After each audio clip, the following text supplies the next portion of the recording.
Halo parents, bagaimana kabar hari ini? Semoga selalu sehat ya parents. Nah, berjumpa lagi di channel YouTube Beauty Daycare. Pada edisi kali ini kita akan membahas mengenai screening talasemia pra pernikahan.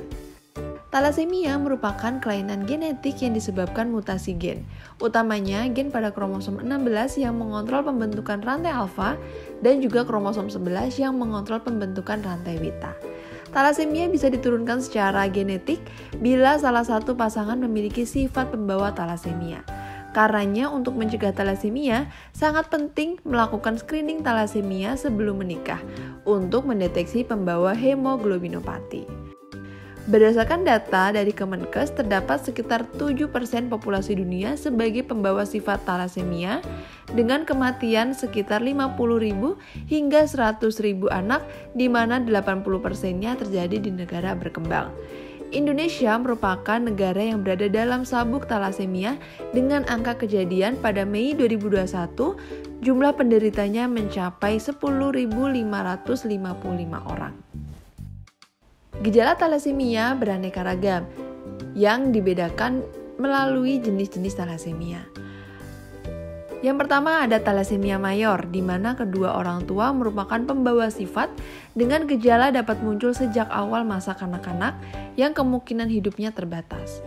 Gejala-gejala tersebut menderita anemia hemolitik, pembesaran limfa akibat anemia yang cukup lama, perut yang membuncit, sakit kuning, luka terbuka di kulit, lemas karena kurang nafsu makan, pucat, lesu, dan juga sesak nafas.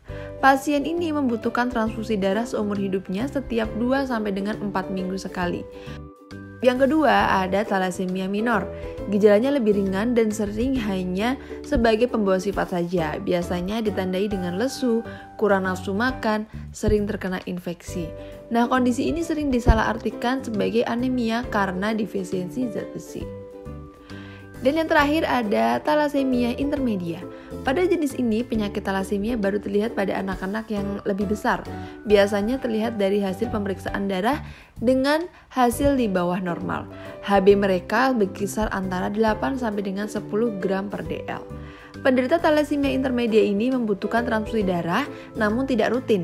Mereka masih dapat hidup secara normal, namun ada beberapa kasus khusus sehingga mereka memerlukan pengobatan rutin untuk mencegah terjadinya komplikasi lebih lanjut.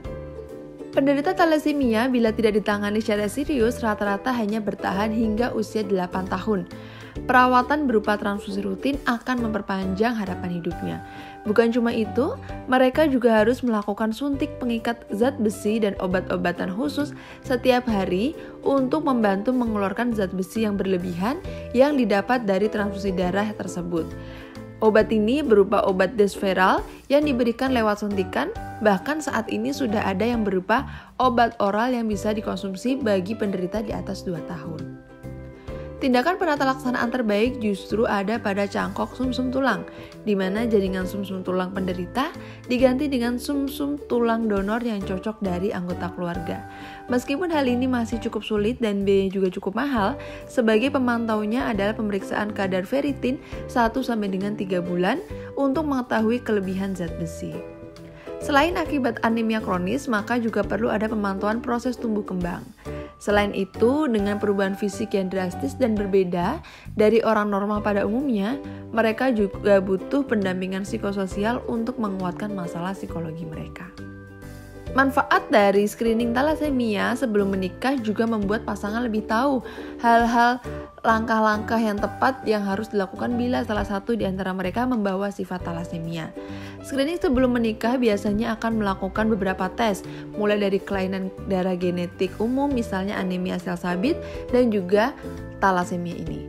Termasuk juga dilakukan screening penyakit menular seperti hepatitis B, hepatitis C, dan juga HIV/AIDS.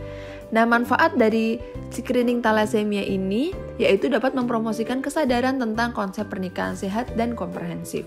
Lalu dapat menghindari masalah sosial dan juga psikologis bagi keluarga yang anaknya mengidap penyakit keturunan. Dan yang terakhir dapat mengurangi juga beban keuangan keluarga dan juga masyarakat untuk merawat penderita talasemia ini. Nah, parents, kita harus berperan serta dalam memutuskan rantai kejadian thalassemia mayor dengan tidak menikah dengan sesama penderita thalassemia. Oleh karena itu, diperlukan pengetahuan, kewaspadaan, kesadaran, kepedulian keluarga terhadap thalassemia dengan melakukan upaya deteksi dini cek thalassemia sebelum menikah. Nah, parents, itulah tadi ulasan kami mengenai screening thalassemia pranikah. Semoga bermanfaat ya parents. Sampai jumpa. Terima kasih.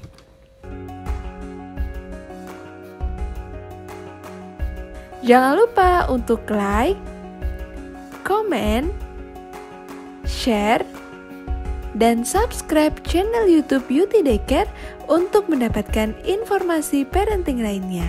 Stay tune parents!